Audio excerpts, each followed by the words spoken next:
is your instructor Kwame to continue our lecture on the anatomy of cells.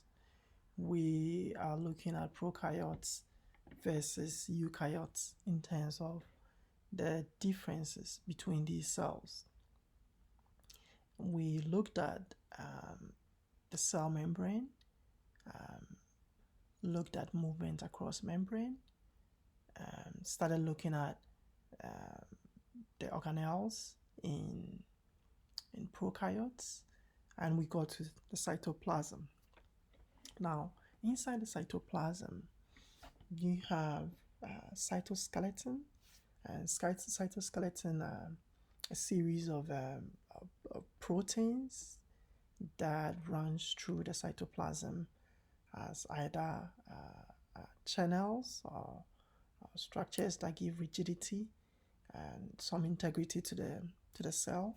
There's a nucleoid, ribosome, and some prokaryotes have endospores. So prokaryotic cytoplasm, in terms of the cytoskeleton, the advantage is that it confers on the prokaryotes is quite different from eukaryotic cytoskeleton. Structurally, they don't appear the same. They are not made up of the same proteins, but their functions are quite similar, I should say. They all play an important role in cell division. In eukaryotes, you have centrioles and microfilaments that play an important role when it comes to cell division, mitosis and meiosis. And prokaryotic cytoskeleton plays a similar role. So you have proteins such as FTSZ, which help in cell division, MREB as well, CRES, and these are microfilaments. The cytoskeleton in prokaryotes, however, do not permit them to carry out cytoplasmic streaming. We'll talk more about cytoplasmic streaming when we are talking about eukaryotic cells. However, the cytoskeleton plays also an important role in growth, in giving shape to the cells, and in movement of genetic materials, because they play an important role in cell division. And cell division results in the transfer of genetic material from adults to the offsprings. There is a nucleoid. The bacterial chromosome is described as a nucleoid, and the region that it occupies is known as the nucleoid region. Bacterial chromosome is a single, it's circular, and contains DNA. So for instance, if you take E. coli has millions, 4 million base pairs. We're talking about base pairs, we're talking about adenine and thymine, guanine and cytosine combining in the DNA. Pseudomonas aeruginosa has about 6 million. So 4 million, 6 million. The question then is, for a bacteria that has a size length of about 0.02 millimeter, how does for instance, a 1.6 millimeter length of chromosome fit into it? And it comes down to what we call supercoiling. So if you look at this bacteria here, within its genetic material has been coiled over and over and over severally. This is a more simplified form of it. And this supercoiling allows very long chromosomes with several base pairs of nucleotides to be packed into a very little microorganism like E. coli. And so this is a very important point. For prokaryotes, we have prokaryotes that may have what we call plasmids. Prokaryotes don't really need plasmids to really survive. However, the plasmids may also give it an advantage over others. Some of the resistances to antibiotics have been found to be present in the plasmids. The question then is, what are these plasmids? So these are circular DNA. So this is an example of a plasmid. This is the nucleoid, but you have this DNA that is independent of the nucleoid, and it replicates or divides independent of the nucleoid as well. So these are called plasmids. For some prokaryotes, it confers pathogenicity on them. It makes them more pathogenic. Like I said, some of them become resistant to antibiotics because there are changes in the plasmids that gives them that advantage over other bacteria that do not have those changes in the plasmids, those mutations. They can also transfer these plasmids from one organism or one cell to the other. Prokaryotes also have ribosomes. So note some of the organelles that we are touching on. Organelles, you're talking about specialized structures that help the bacteria, the prokaryote to survive. And so you have cytoplasm, your cell membrane, you have some that have capsules, you have some that form spores, you have the nucleoid, you have the cytoskeleton. Now we are talking about the ribosomes. The ribosomes are important in protein synthesis. So for protein to be synthesized, information from the DNA, the nucleic acid, has to be converted into an RNA and before proteins are synthesized. Ribosomal RNA have two subunits. They have two subunits. In prokaryotes, the subunits are 50S subunits and 30S subunits. So you have a total of 70S subunits. Note that we're not adding the two subunits together. Just that the two subunits are together. That is their relative weight. That is the rate at which they sediment, they settle. The S is a unit of measurement called the Svedberg unit, SVEDBERG, the Svedberg unit, and it indicates the relative rate of sedimentation after the molecules have been given a high centrifuge.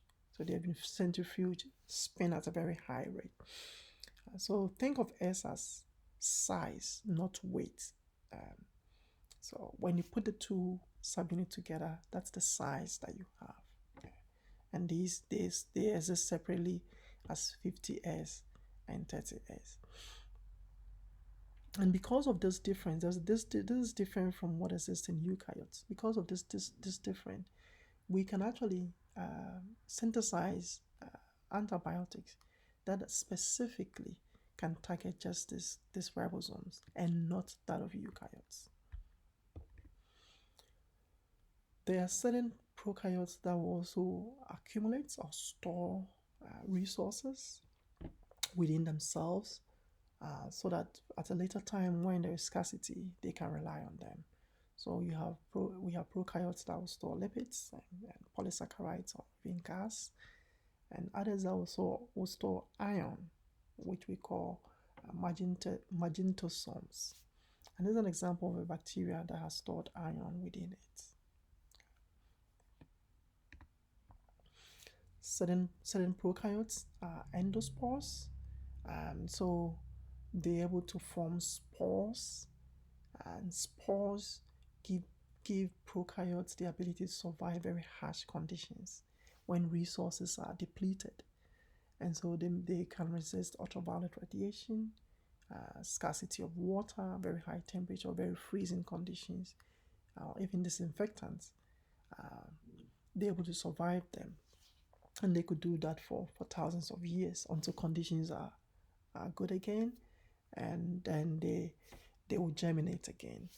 So these are spores. The white spots are spores that are within the bacteria, so they are called endospores. Usually when we stain these these bacteria that form spores. It depends on the age of the bacteria. Those that are very old, like 3 or more days, the spores may come out. So you can see that for some of these, you have the spores outside. So those are exospores. So they've been released from within the bacteria. When spores are formed, conditions have to be ripe again before germination occurs, and the vegetative states, the normal states of the bacteria,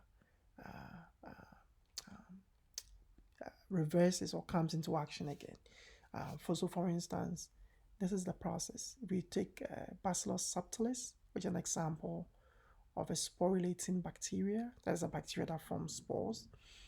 When conditions are good, it's in a vegetative state. It's growing, it's multiplying, and in the stage where there is a scarcity of resources, there's not enough nutrient or water, there's high temperatures and cold temperatures. What happens is that the genetic material then divides, and some component of it becomes cut off. So you have the cell membrane forming around it, as you can see. So this is what we call a spore. It's the beginning of a spore. Eventually, it's fully formed. The cell membrane is fully formed around the genetic material, the nucleic acid. And then you eventually have the cell wall forming around it as well. And because of the scarcity of resources, this component of the bacteria would then lyse, and then you have the spore being released into the environment. Because of the hard covering of the spore, it will survive for a very long time. When conditions return to normal, it will then start germinating again, and the vegetative state will return again. Prokaryotic cells divide or reproduce by binary fission. So you have the mother cell. The cell will then prepare for division by replicating its DNA and making it readying itself in terms of the resources that are needed. And then when the nucleic acid divides, then you have the cytoplasm also starts dividing. Eventually it completes dividing, you have the two daughter cells available. There are a few differences, quite a number of them though, that are significant, but a few differences between prokaryotic and eukaryotic cells.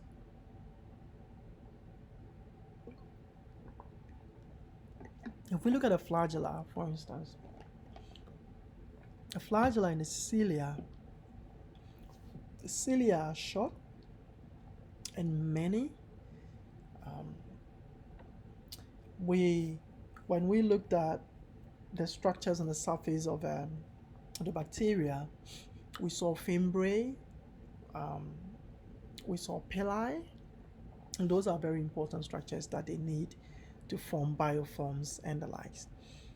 There are very few flagellar projections in eukaryotes. Both are made up of macrotubules. A flagella moves in a wave-like manner. So note the difference that you can see here, that for prokaryotes, the flagella will spin. So it spins, and it could be the clockwise or counterclockwise. If it's going clockwise, then the bacteria tumbles. If it's going counterclockwise, then it taxis or runs. In eukaryotes, the flagella beats in waves. So there's this back and forth going on, beats in waves. And so the movement for the prokaryotes is a straight one. For the eukaryotes, it moves in a whirly manner. As you can see the arrow there, that's how it moves forward. Eukaryotes have a microtubules arrangement of 9+2. So there is a 9 around, and there is a 2 at the center. And these are missing in prokaryotes. So it's one of the differences that you can see on there. The cell walls of eukaryotes are quite simpler than prokaryotic cell walls. So if you look at the cell walls of algae and other plant species, they are made up of cellulose. The cell walls of prokaryotes, they have peptidoglycan. For fungi, most fungi, the cell walls are made up of chitin, which is another polysaccharide. And so that's one difference that you can see on there. You have other organisms that do not have any cell walls. Human beings do not have cell walls, animal cells do not have cell walls.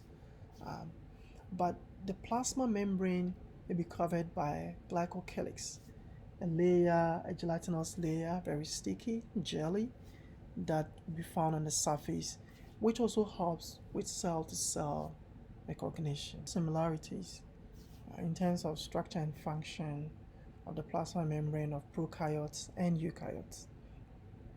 However, one major difference that we see is that in eukaryotes, the plasma membrane contains sterols, such as cholesterol, which is missing in prokaryotes. So you have these fused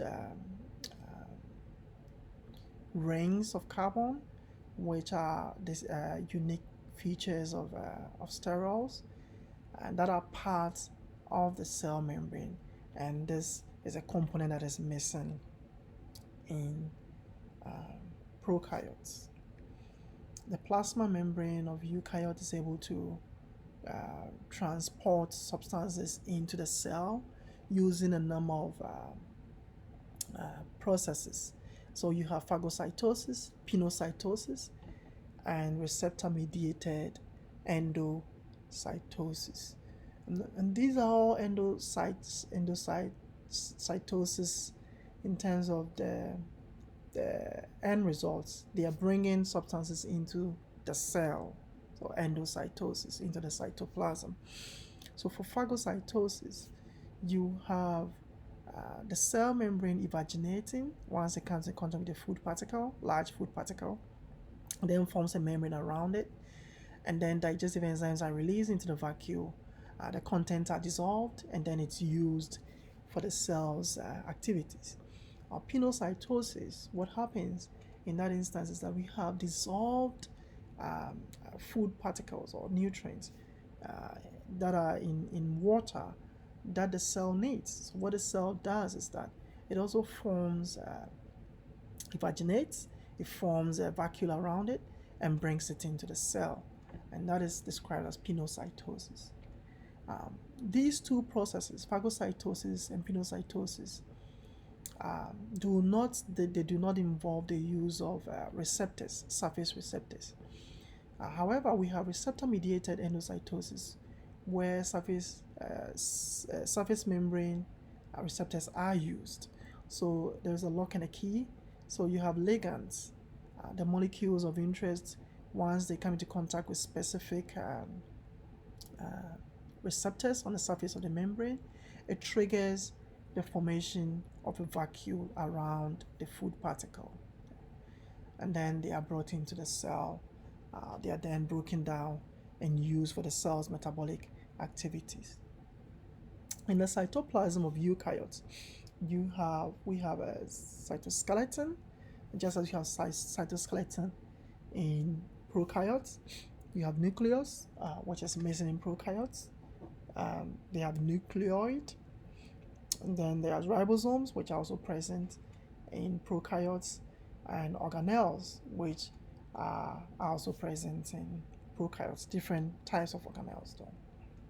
So we'll briefly go through these components of the cell. Looking at cytoskeleton, cytoskeleton of eukaryotes is a bit more complex than that of prokaryotes.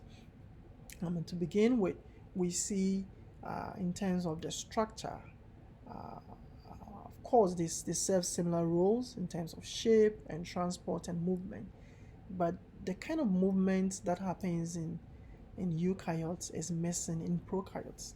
For instance, we have what we call cytoplasmic streaming, where the cytoplasm is moved around, and so that contents of the cytoplasm can be then transferred to all the organelles within the cell that may need the different components of the cytoplasm for their own activities. So let me show you what I mean by that. Cytoplasmic streaming may happen in plants and fungi as well.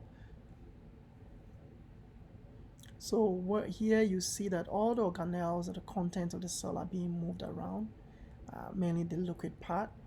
And what it does is that it's able to transfer these contents to all the components of the cell, and it hastens the cellular activities.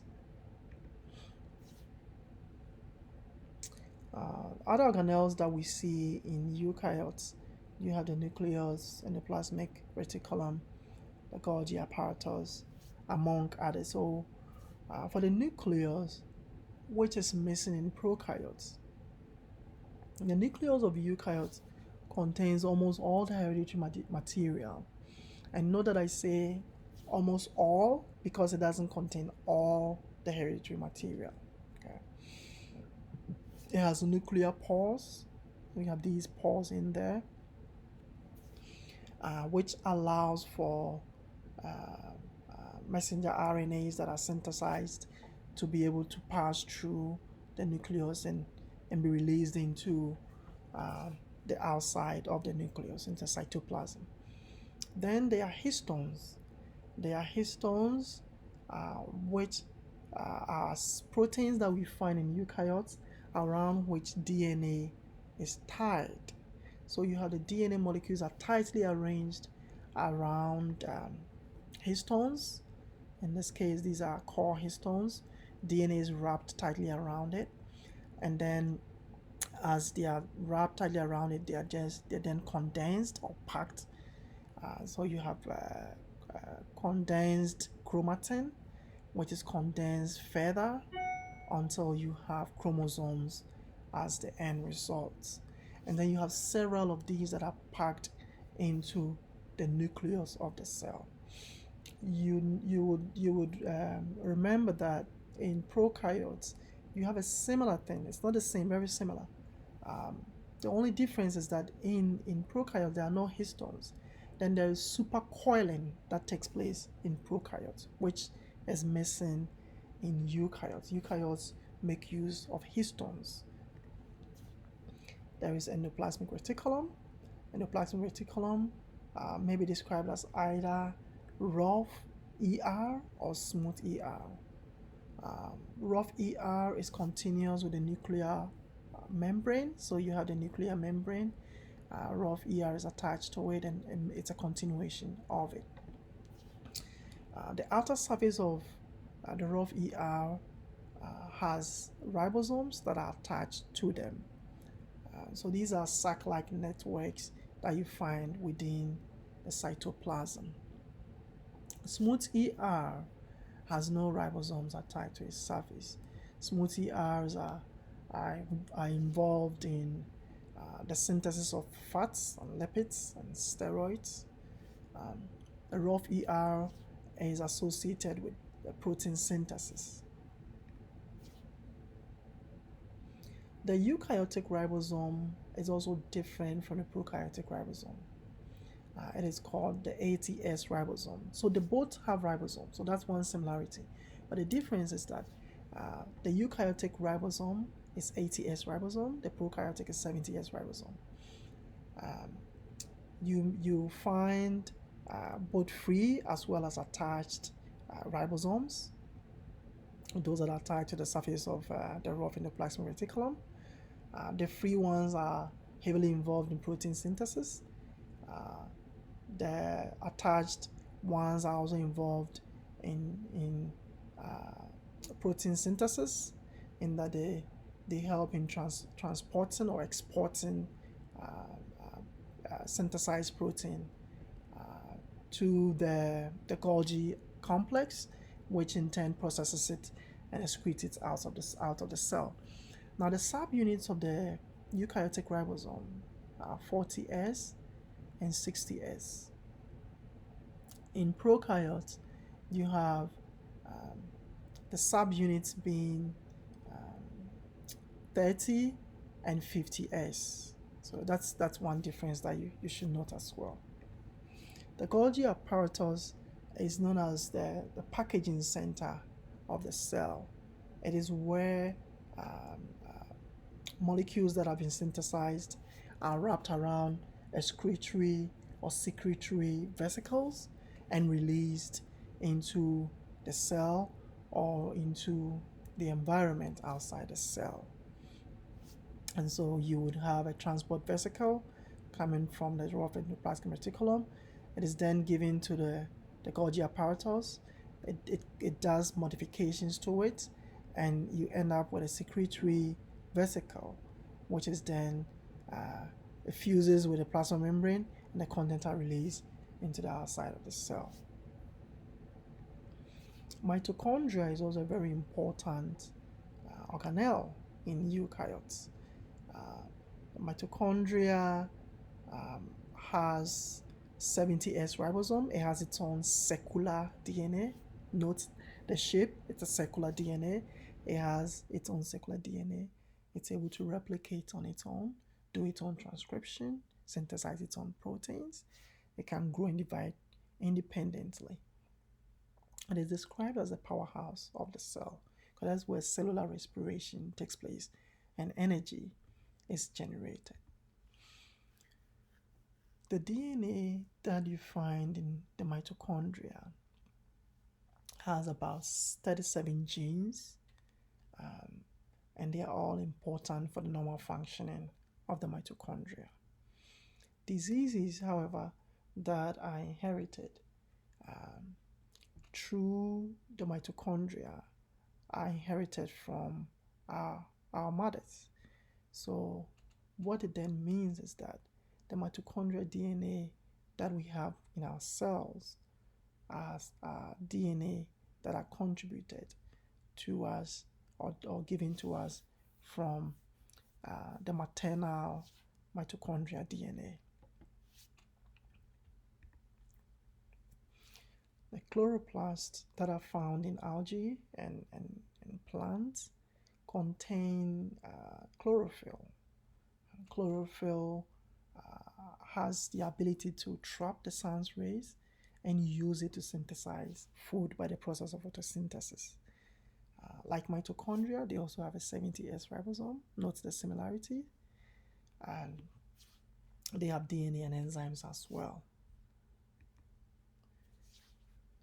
Eukaryotes also have lysosomes. Lysosomes are made from Golgi apparatus. So these are digestive enzymes. We can also call them hydrolytic enzymes, very active. And so when cells need to be broken down, vesicles are formed around them. They fuse with lysosomes, and the lysosomes will then destroy them. In a similar fashion, if an unwanted organism enters the body and it becomes engulfed in a vesicle, the cell could instruct a lysosome to destroy it as well. But more commonly, it is used to digest food substances. So through the process of phagocytosis or pinocytosis or receptor-mediated endocytosis, when food is brought into the cell by any of these endocytosis, what happens is that it fuses with the lysosome, and then there's digestion, and then the nutrients are then released and used by the organism. And that's how the process goes. So you have a bacterium that enters. It forms what we call a phagosome, and so there's a process of phagocytosis. It then fuses with lysosome to form a phagolysosome, and then it's then digested, and the waste products or the soluble debris are then released by the process of exocytosis. We have vacuoles that are also present in eukaryotes. You have more prominent and bigger ones in plants than in animals.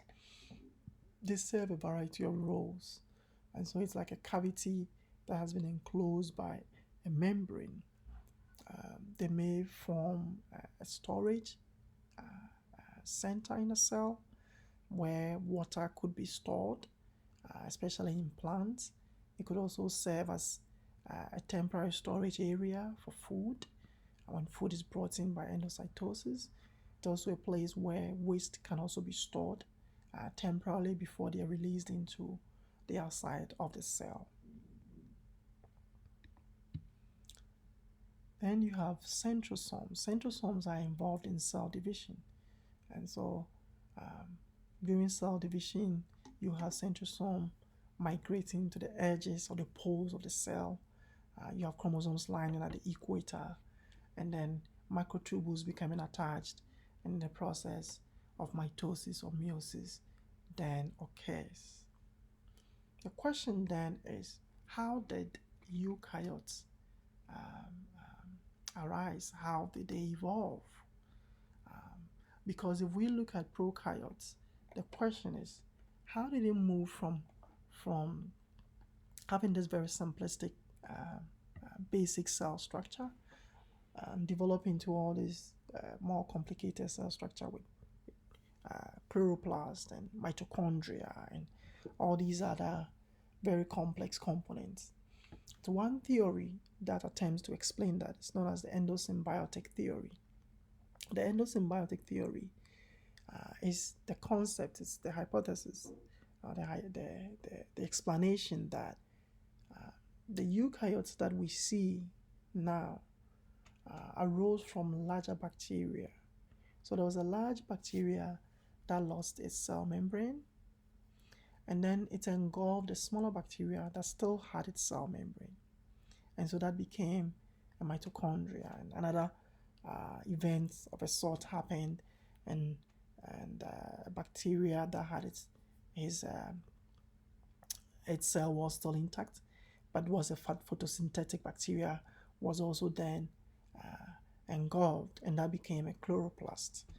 And so the process of endosymbiosis is about these living organisms living within each other. So you have one living in the other, but it's a symbiotic relationship. They all benefit from it. So generally, you have a bigger bacteria that lost its cell wall, and then the plasma membrane started enfolding. So you have all these enfoldings that gave rise to different components of the cell, including the nucleus. Now, along the way, there was an endosymbiotic event where this bacteria, which is bigger, then engulfed an aerobic bacterium. The aerobic bacterium then became the mitochondria over time. Some of these bacteria then also engulfed photosynthetic bacterium, and that became a chloroplast. And so that is one of the most logical explanations that we have yet of how eukaryotic cells came by.